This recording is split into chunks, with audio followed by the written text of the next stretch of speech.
അയവ് വരാത്ത സംഘർഷങ്ങളിൽ middle east ചർച്ചകൾ കുടുങ്ങിക്കിടക്കുമ്പോൾ ക്രൂഡ് ഓയിൽ വിലയിലെ വർധനവും പണപ്പെരുപ്പ ആശങ്കകളും വിപണിയെ സമ്മർദ്ദത്തിലാക്കുന്നു.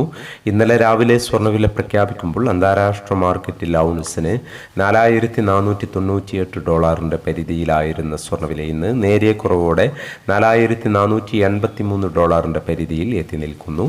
അന്താരാഷ്ട്ര മാർക്കറ്റിൽ സ്വർണ്ണവില അല്പം താഴേക്കിറങ്ങിയെങ്കിലും മറ്റു ഘടകങ്ങൾ പരിഗണിക്കുമ്പോൾ കേരള വിപണി മാറ്റമില്ലാതെ തുടരുകയാണ്.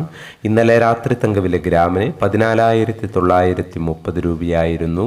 വൈകി വരുന്ന ഇന്നത്തെ തങ്കവിലയും ഇന്നത്തെ തങ്കവില അടിസ്ഥാനമാക്കി സ്വർണം വിൽക്കുമ്പോൾ ലഭിക്കേണ്ട തുകയും 11 മണിയോടെ കമന്റ് ബോക്സിൽ പിൻ ചെയ്യുന്നതാണ്. എല്ലാ വ്യൂവേഴ്സിൽ നിന്നും ഒരു ലൈക്ക് പ്രതീക്ഷിച്ചുകൊണ്ട് ഇന്നത്തെ സ്വർണ്ണവില നോക്കാം. ഇന്ന് വിലയിൽ മാറ്റമില്ല. ഇന്ന് 3/6/2026 പവന് 1,14,560, ഗ്രാമിന് 14,320. ഈ വീഡിയോ നിങ്ങൾക്ക് ഉപകാരപ്രദമെങ്കിൽ വീഡിയോക്ക് താഴെ ലൈക്ക് ചെയ്യാൻ മറക്കരുത്. Thank you for watching.